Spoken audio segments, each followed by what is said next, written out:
if you're running, something as simple as a Facebook ad, right? Instead of running a Facebook ad that just pushes an offer, it's better to take somebody to an article maybe that tells you why the company was started, or tells you about a customer experience, or maybe it's even an influencer or a creator, talking about how this product impacted their life and, eventually led them to want to make this video. And I think it's not just in ads. It's also things like, when you open your box for the first time and something pops out, right? Whether it's like a nice welcome note with a batch QR code at the bottom so that you can easily reorder, right? It's the concept of like, how do you do things that are pleasant and enjoyable for the end consumer, but at the same time have the capabilities of, whether it's getting that reorder or getting that first purchase in the first place.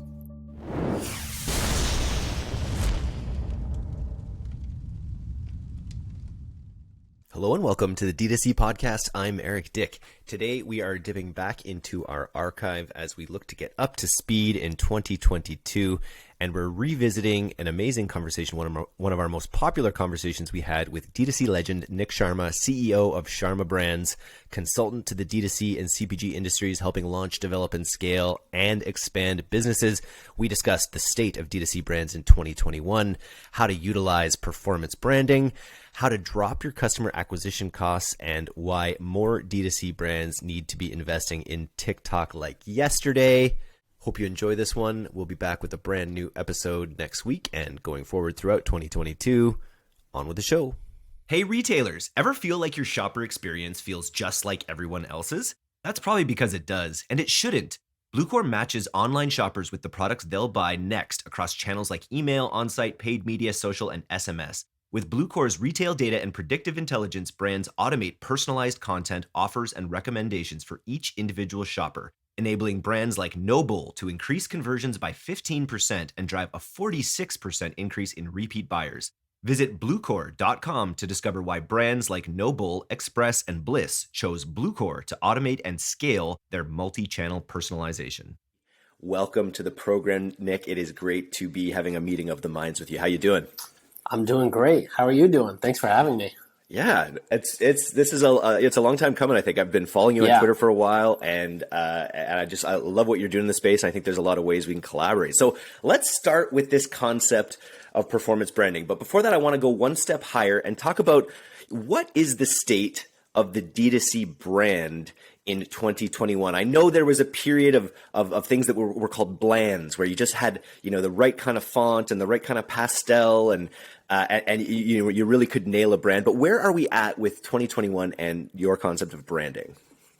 Yeah, so I think there was a few different waves. I think the first wave was like, if you sold online and you had some kind of online commerce component, whether, thinking back to like Native Deodorant, Movement, Gymshark, those types of days, you could do pretty well. And even like at Hint, I would say, our commerce platform was pretty terrible, but we sold a good product and it was online. So the real benefit was like it gets delivered to your door. It was all about convenience at first. And on the flip side, on more on the brand side there, it was all about, how can you get eyeballs, because this concept of like buying from brands wasn't necessarily super new, but it was fairly new to most people, and fairly novel to have like good site experiences. And so things like conversion rate was high, the cost of advertising was pretty cheap. The cost of generating clicks was pretty cheap. And then we went into this like DTC 2.0, which is where everybody realized, oh, I can actually do this. And, that's when every factory got hit up with, hey, can you make me this set of products? And I'm going to slap a label on it. We're going to put some fonts and branding on it.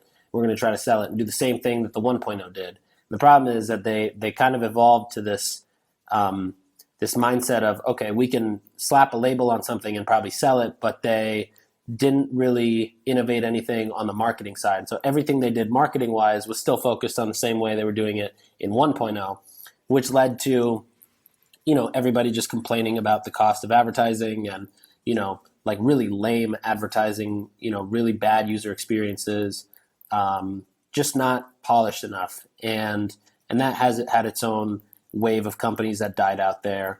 And then I think 3.0, which is maybe where I'd say where we're at now, is like very much focused on function and relevance. So like, does this brand even have a purpose to exist?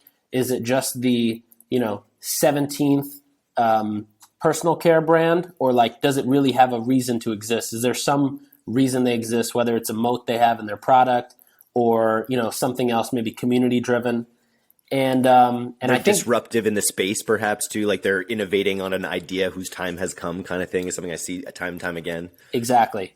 And it's all, it all kind of goes down to like answering the question of like, why does this exist? And does it have a real reason to exist other than, it's an arbitrage opportunity?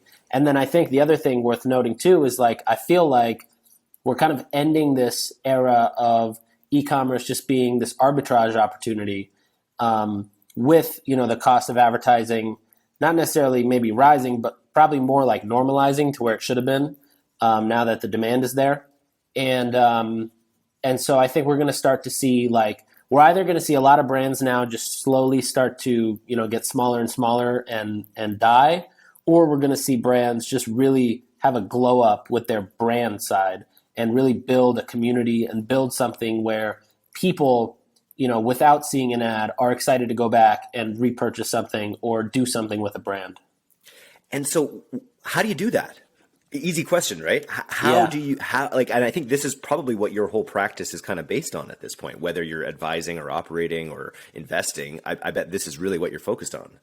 Yeah. I mean, I don't think there's necessarily like a one shot answer. In my opinion, it's about getting like 2% better in all aspects of the business every day. So for example, if you're getting better in your shipping, you're getting better in your packaging, maybe that leads to a better unboxing experience. That leads to, a little bit better word of mouth. If you're getting better in the way that you're advertising, you're telling more of a story rather than just telling people to buy something and get an offer. You're still you're building that brand equity. And it's basically, building brand happens very slow. It's not something that you can, go hire a team or go hire an agency and something just magically happens overnight.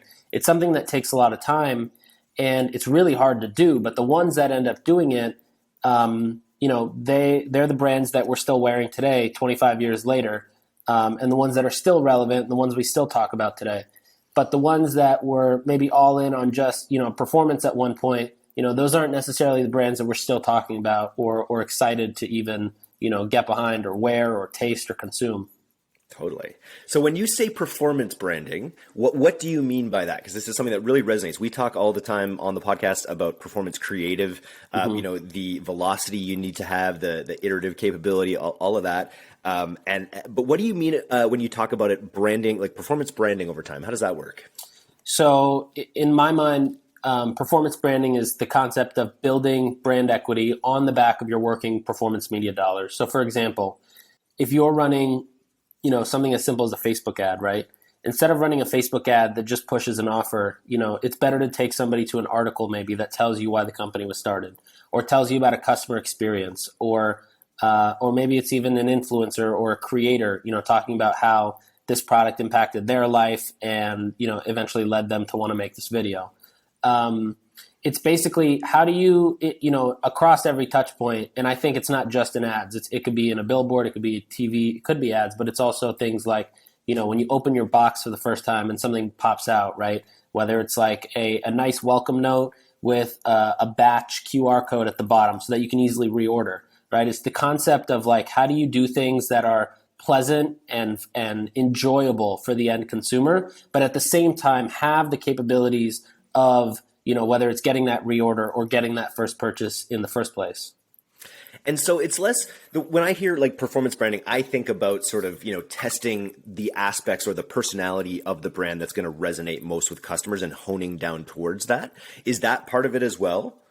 Absolutely. I think, one of the greatest gifts that Mark Zuckerberg has given us is this engine where we can basically decide, okay, if this is who we think our customer is, let's say it's like male and female, 25 to 44, right?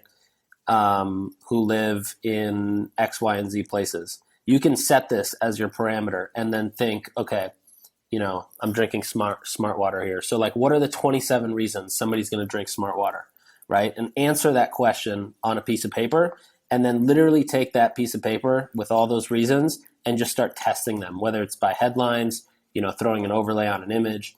And you test it by creating some kind of feedback loop, which drives towards a conversion event, which is essentially, it could be something like a purchase. That could be the conversion that then gives the feedback of, okay, this is the signal that this worked. Or it could be something even higher level, like, like a landing page where you just put your email in and submit your email as a lead. But as long as you build some kind of conversion event, you're able to then test against it and really figure out, okay, what is the messaging that really resonates, and what is the type of messaging or copy or tone of voice that's going to get that person over the fence. And this is the core of performance marketing, right? Which is what is really taking over all channels of marketing boardrooms are all now kind of starting to think more about this way of thinking. I imagine you've been evangelizing it for a while. Are you finding that it's like finding ears a lot easier these days? Yeah, I mean I remember in like 2017 when I would talk about it, the performance side of people were like, yeah, you're totally right. And the brand side of people were like, you're so dumb. Like, you have no idea. You have no idea how advertising in big companies works, which was true at the time because I had only had startup experience. But now we work with Fortune 50 companies, and this is all they care about up to their CMO level.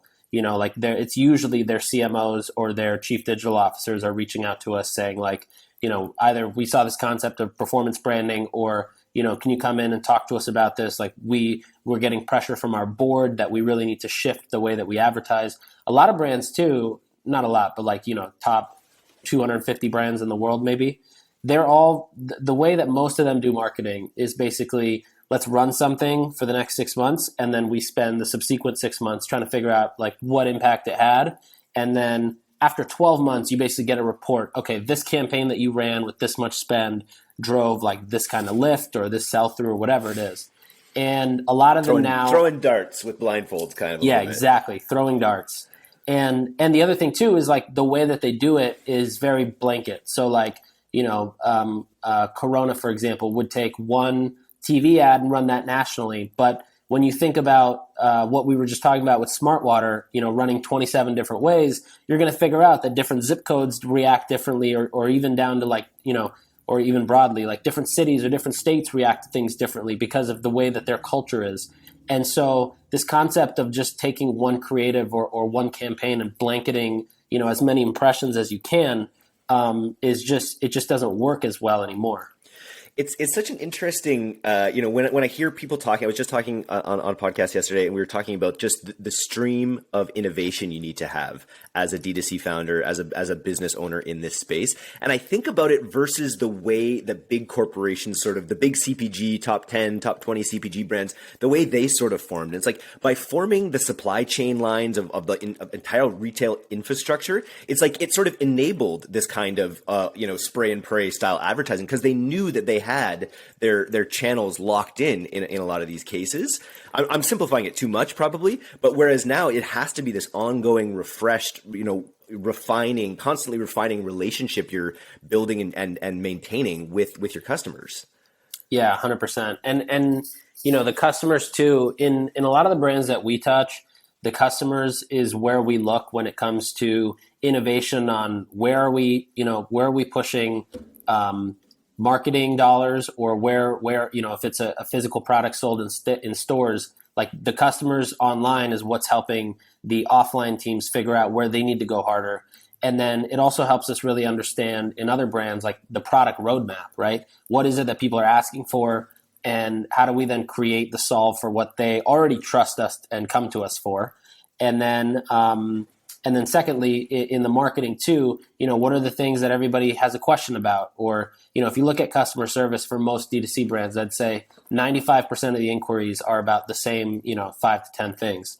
And so being able to take those insights, whether it's from ad comments or, social media comments, DMs, customer service inquiries, and then figure out how to put that back into the brand, is just, it works, but two, it's just another way to help build that brand up front.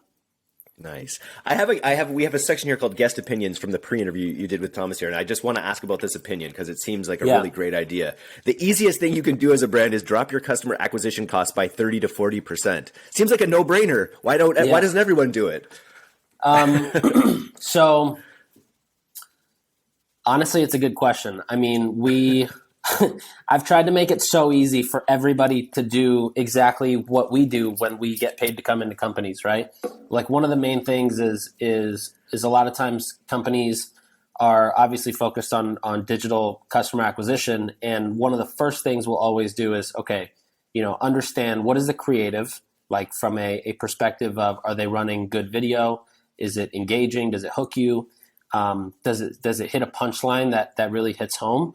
And then, when you click that ad, like where is it going? Is it going to the home page? Is it going to a product page? Is it going to a landing page? Is that page optimized? Does it tell a story? By the time you get to the bottom, do you have any questions? And so in my opinion, the best thing any brand can do is just build a very simple landing page. And, a super simple one you could see is like if you go to orgain.com/welcome.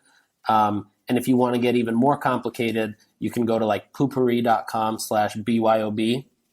And those are two different examples that we created where you kind of understand what it is, how it's going to help you, and how do you get it. But at the same time, there's different points of relevance for a customer who's probably going through there to understand, I know this, so comparing this to this makes sense. We put out a landing page guide as well, breaks down pretty much everything. I think if you just Google Sharma Brands landing page guide, it comes up. And next week, we're actually launching literally the exact template that we use that, obviously gets modified here and there, but we're literally launching a template with Builder. So anybody on Shopify will be able to add a template, our landing page template to their store in basically 5 minutes and just quickly customize, drop new photos, and start using it. Very cool. Like we're big advocates of the pre-sale page, the landing page. Yeah. And it fits right in with it just gives you that longer runway to make the connection, to develop your brand, to develop all Absolutely. that stuff. And it just improves sales. It's kind of counterintuitive sometimes to put another page in front of where you want to send them. Well, here's the thing, right? Most people drive to like their homepage or a collections page, which those I think are wasted clicks. Because every click you add potentially decreases your conversion rate because you're giving another chance for somebody to drop off, or if their internet's slow and it's not loading fast enough, like they're going to leave. But when you go to a pre-sale page or a landing page and you can get everything answered, you're almost it's like you're not trying to get them to buy. You're almost just convincing them for it to be their idea to come buy your product. Love it. I think I definitely preach that. What are your observations about the post iOS 14 world? Are you noticing? Have you had to shift any of your operations? Your thinking is. I hearing you talk. You sound like an ad guy from the '60s. Like doesn't have a story, doesn't answer the question. Like just the simple, straightforward stuff that you need to think about instead of all the bells and whistles quite often. So I'm wondering, what is your mindset on the changes that we're experiencing in iOS 14? Yeah. So. In most things we're seeing, a lot of brands have definitely pulled back their media spend a good amount.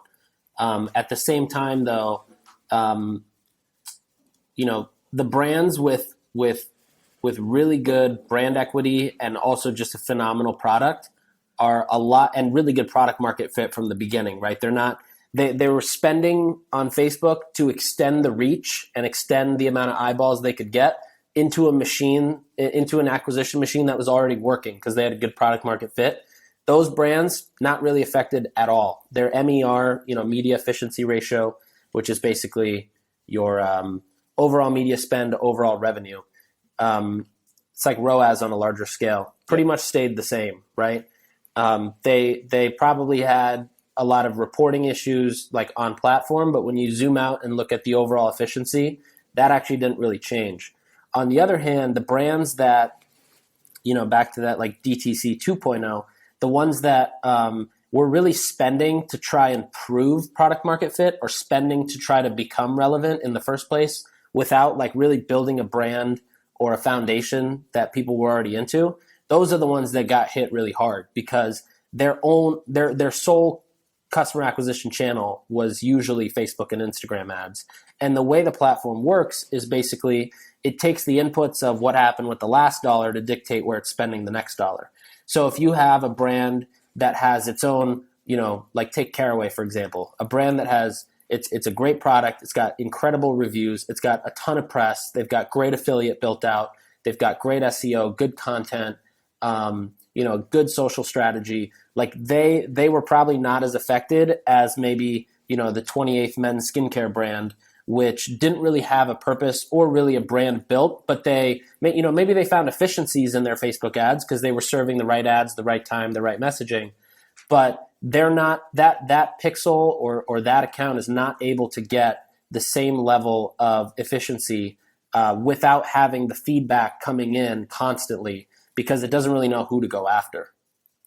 And so you need your product to be kind of like a heat-seeking missile out there, like with its own purpose, with its own. It's got to sit. It's got to be able to live on its own. Exactly. Yeah. And it doesn't necessarily mean like, a lot of people say, if you stopped advertising today, there should still be a ton of customers. I don't know that that's true. I don't know that even some of the biggest brands in the world would agree, but it should be something where, if you don't have good product market fit, then you probably don't deserve to like live. I'm wondering, like, I was like, if there's anyone in the audience listening who's just like, oh man, I don't have product market fit. Like, what is there to do? You can, if you're in your space, you can just look at other needs in your space, but it's kind of back to the drawing board if you don't have those essential things in this environment, maybe, eh? Yeah. And it's like, it's also understanding again, like, is there a true purpose for this thing to exist? This morning, me and a couple of people on the Sharma Brands team, we were just like, reading some newsletters here and there.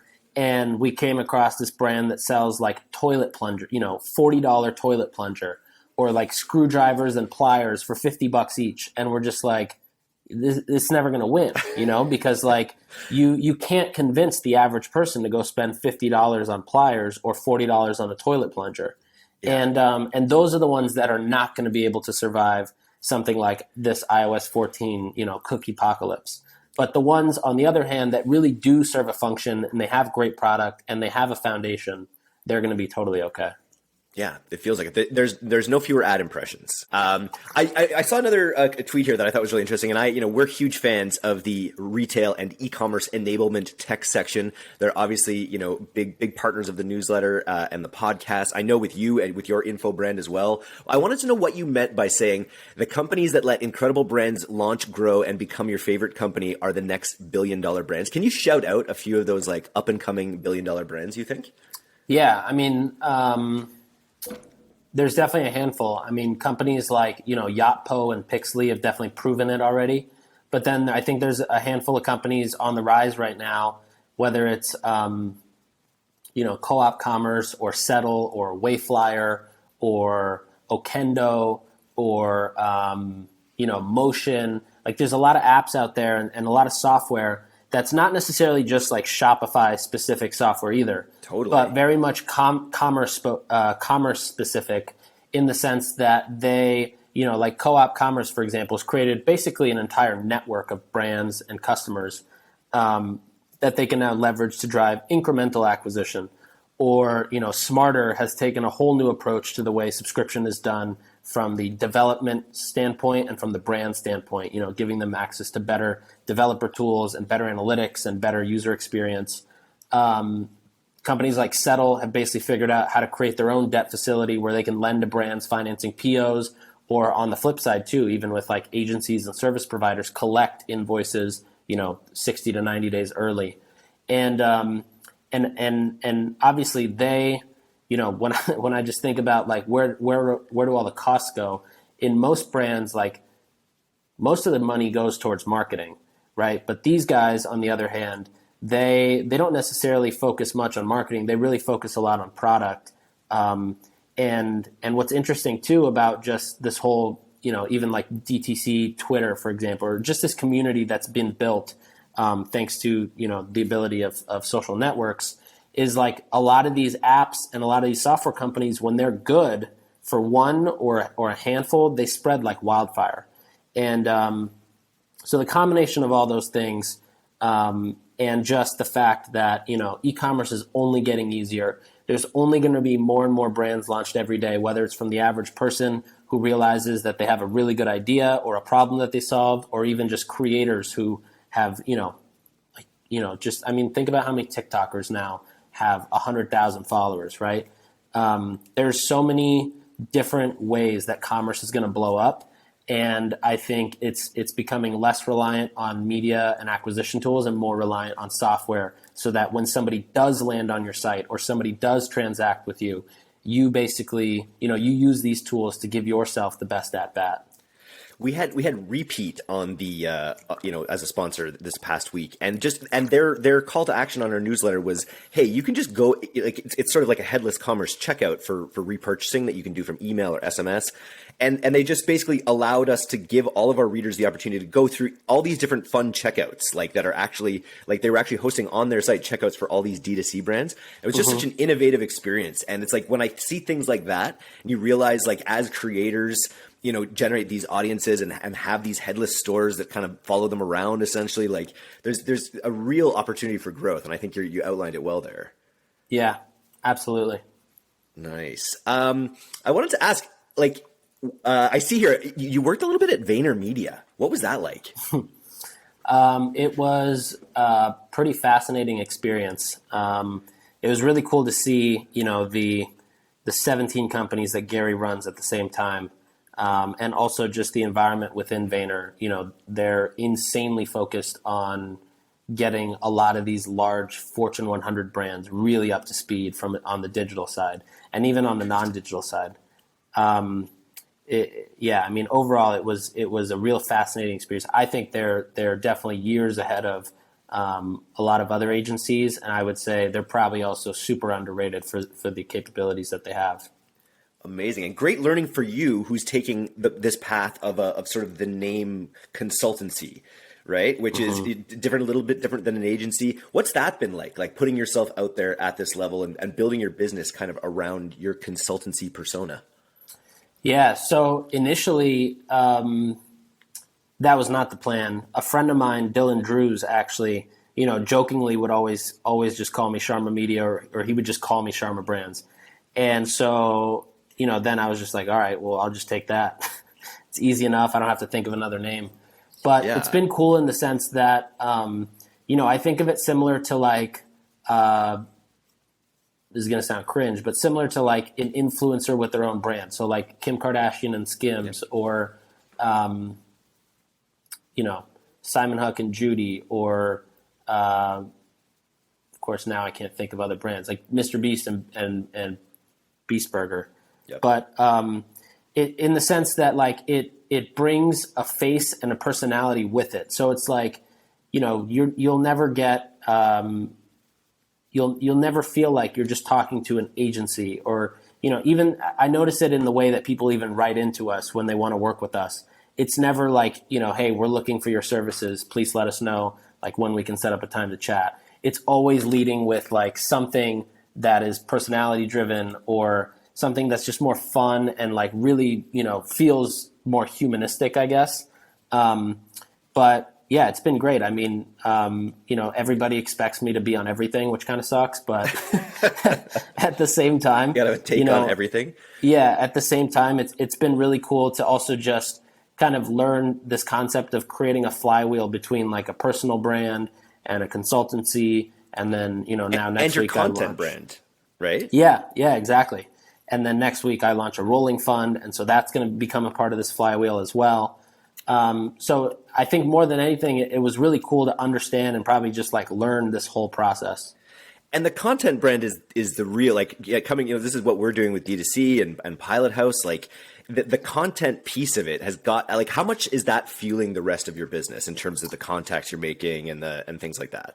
Yeah. So it's really funny. It's very, indirect, I would say, but it does help a lot. So for example, all of our clients either come, so if they're not a Fortune 100, they usually come as an intro from a banker who's looking to flip a company within the next 2 years, or they come from investors who are either fueling, they fueled the seed round, or they're fueling the A or B round. and then usually they'll connect their companies with us, and at that point they've already kind of understood, okay, there's a good understanding that we're probably going to hire Sharma Brands. The Fortune 100 companies actually almost exclusively come from people who are already reading my newsletter, and so that's usually like, the CMO of a large cosmetics brand reaches out and says, let's just chat. We just want to learn about this concept because our board has been telling us we need to move towards this, and every time we Google this, like your name comes up, so we just want to chat. And but what it has done for the other companies, which is probably more relevant to everybody else, is like when people see content and that too, like good, they see something good that they can relate to and maybe even take and make use out of. It sticks in their mind, and then when they think, okay, how do we do this? Then it comes back to us. Or I'm trying to think of another example, but like, for example, like I got to meet Brian Sugar, the guy who founded Pop Sugar and is now the president of Group 9 Media Group, which is, I think, a $1 billion company. And the only reason was because he enjoyed reading my tweets, right? And then I got to meet with him, and he's probably sent us 3 or 4 brands he's invested in personally that, he's like, well, I know if Sharma Brands team takes care of it, like I'm good with my investment. And so it's very indirect. It's like the content gets the people, and then the people either instantly or, maybe a year later will say, hey, we're thinking about this and saw that you know something about this. It's not that different from how you were describing this new model of advertising a little bit, where you sort of are leading with quality and you're kind of keeping people around with content, so that when you're not trying to foster the need as much as just like let them know that you're the best option when they're ready. Yeah, and that's the entire thesis behind this rolling fund, is basically that before people are even looking for an investment in their company, they've 12 to 18 months prior to they even think they're going to go out and raise, they've just been consuming things that I've written, or maybe things that I've spoken about, or a YouTube video, or this podcast. And then when they think, okay, now it's time for us to raise, then I'm going to get the first email. Or maybe like in the case of House, which is an aperitif, Helena and I were DMing for like a year before the brand was ever even announced. And so it just gives it, in my opinion, having some kind of audience, or in whatever space you're in, whether you repair airplane engines for Southwest, or you run a brand, or you run an agency, or you're a content creator, like having an audience really helps you not only establish credibility, but also it just helps you skip the line. It's like being the hot chick going to the club. You go straight to the bouncer and you walk right in. There's no line. You don't pay for a ticket. It's just like it just makes life a lot easier. I'm surprised more people don't do it. And it's not even like whenever I think about it, it's never I'm never forcing content. Like, for example, the last week and a half, I've just been so busy with work. I probably haven't put out a good tweet in like 10, 15 days. But I'm not sitting there forcing myself, okay, I got to put something out. I take that whole approach of the document, don't create. And so it's like, okay, something really cool happened, I'm going to tweet about it. I'm going to talk about it. If I say that again, the document, don't create. It's a Gary Vee saying. Okay. Yeah. And so, even with the newsletter, I just look back at my calendar from the past week, and I just look through the meetings, and I think, okay, what was the most common problem? And then I take that problem, I write the answer, and I just ship it out to 15,000 people. Amazing. And the way that we view it is just sort of like we're having we're throwing the party. We want to be the place where we're throwing the party. And then we talk about Pilot House and things like that, but really it's just like they're the host of the party on the newsletter, exactly. Right? And people will want to meet the host. Exactly. So it's that idea of skipping the line, right? Like, and by the time people kind of come in, they're like, yeah, we want to work with you guys. We've seen how you work. We've seen how you operate. We see how you think about this and that. And and I think every brand too should have something like that. Like, Brightland should have a newsletter with recipes every week, curated by a chef or created by a chef. And, House could have a newsletter, or they could have a weekly cocktail. This is how you make a cocktail. It's going to impress your friends on Friday night. Like, there's definitely so many opportunities to create really good content that I think people get attracted to immediately, just because the flip side of it is these large media companies who create content for the purpose of revenue, and it's just not that great. But when you have brands creating it, they create content on a completely different business model. It's not, oh, we got to get page views and clicks because it's going to generate ad revenue, which pays our bills. It's just, we have profits, and let's invest it into creating things that are really, really good and really authentic. Yeah, that's some great insight there. This has been a fantastic podcast. I wanted to ask, I know you've mentioned a few other brands. I know you're really knee deep in the CPG and D2C space, but what are a couple brands that you'd want to shout out that you think are just absolutely crushing in the D2C space right now? I think one that's absolutely crushing, or maybe two in the same space that don't get a ton of attention by the community is probably Whoop, and the second one is 8 Sleep.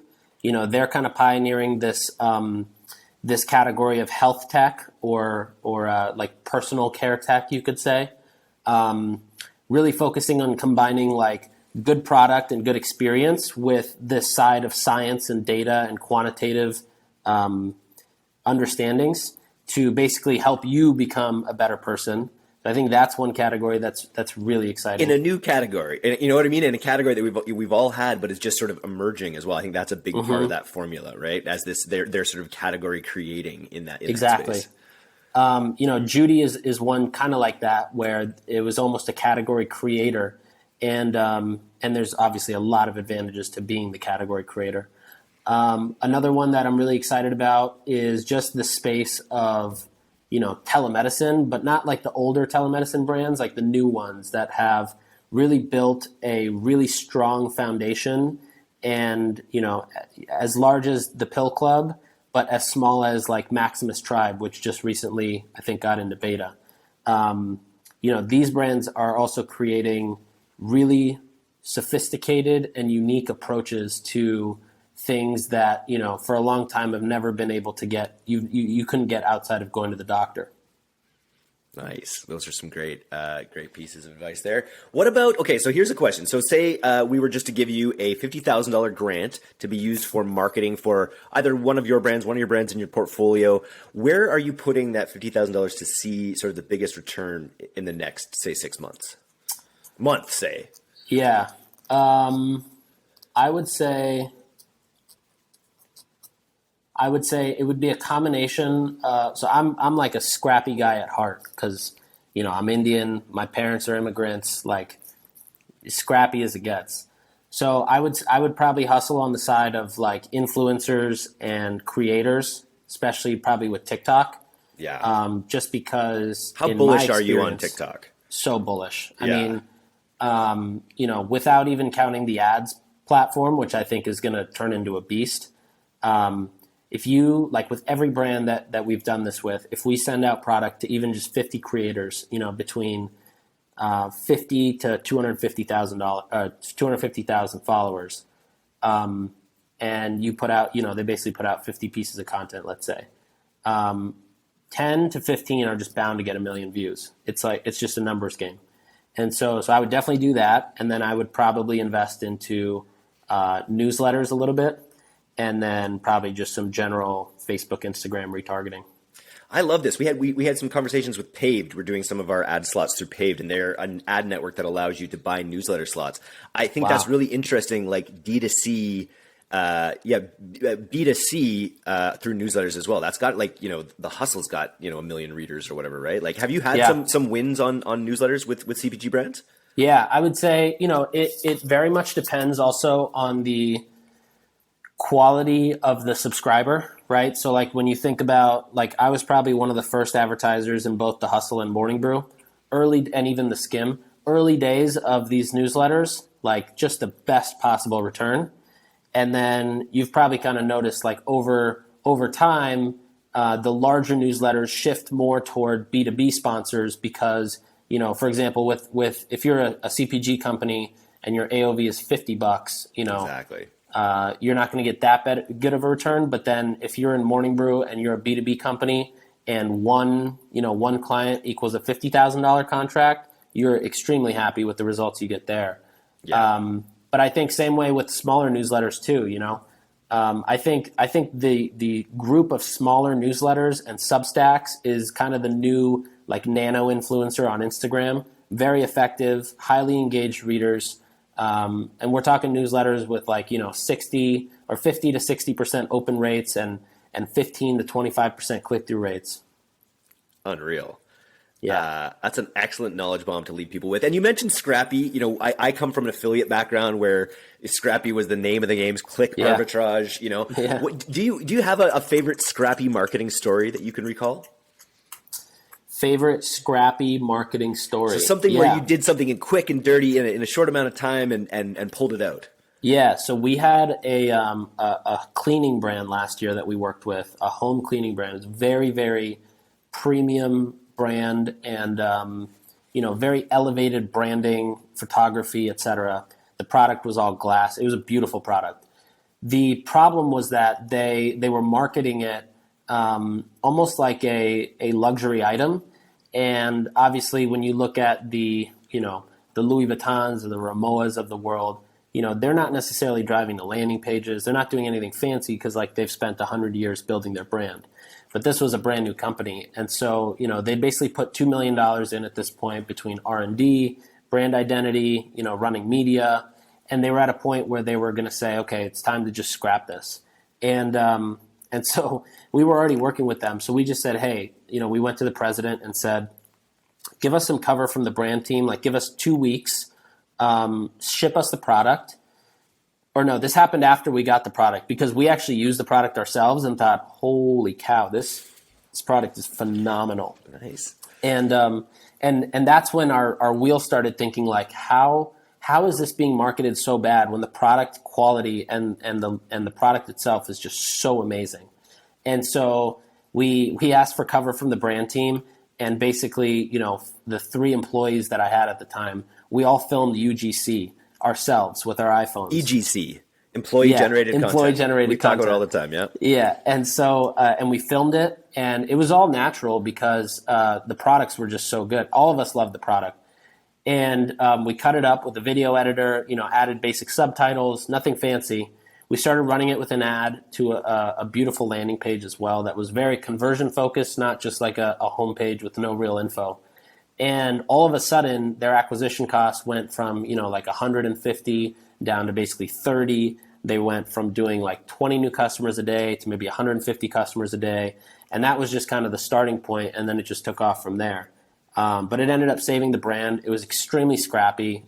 All the videos were created on probably with the editor, like a $300 budget. Yeah. And it was all just about like, okay, let's really understand why do we like this product. And so we wrote down why we liked the product, and then we went through the actual reviews of the product, and we just made a tally. Okay, this person mentions scent, this person mentions non-toxic. We made a tally of like the top 5 things. And then when we looked at it, we just said, okay, we're going to talk about these 5 points, ranking from the most tallies to the least tallies, and that's how we created our EGC ads. That is an unreal story. I was just talking about this in an Ad Leaks post I was making today about the ease that you can still knock off these kind of TikTok creatives and what really works. We call them scrappy, but it's also they're authentic and they come across super authentic. And the raw, reason authentic, they work, the reason they work is because when you're scrolling through your feed, right, especially on Facebook, Instagram, YouTube, Pinterest, and Snapchat.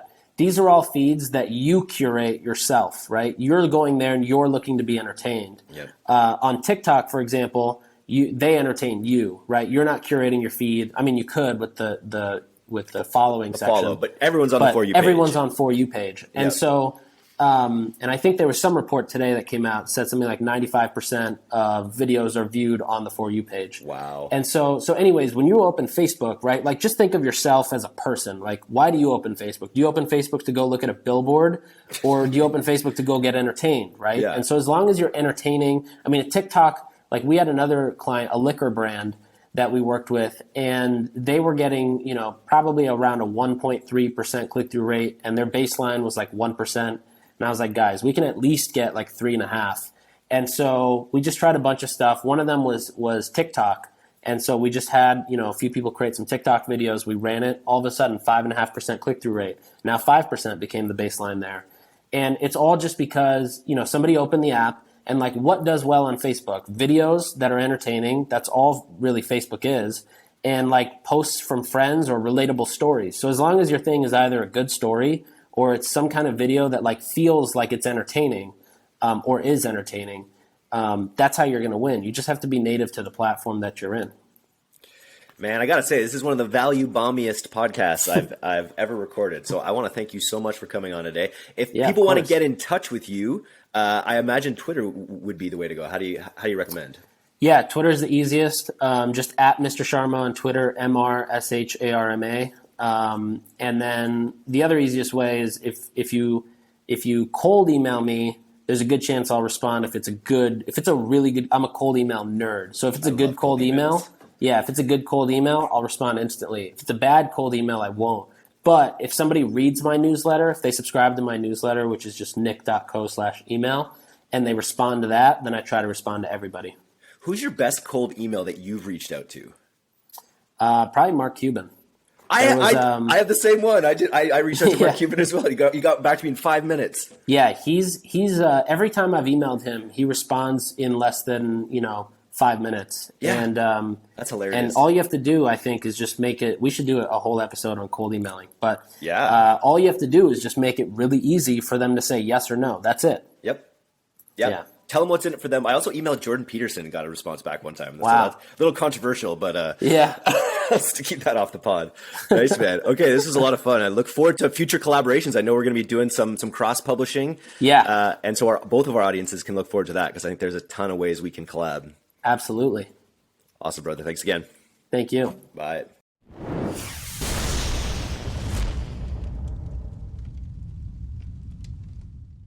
Thanks so much for listening to today's episode. If you're not a subscriber to our newsletter, you can do that right now at direct-to-consumer, all one word, .co. I'm Eric Dick, and this has been the D2C Podcast. We'll see you next time.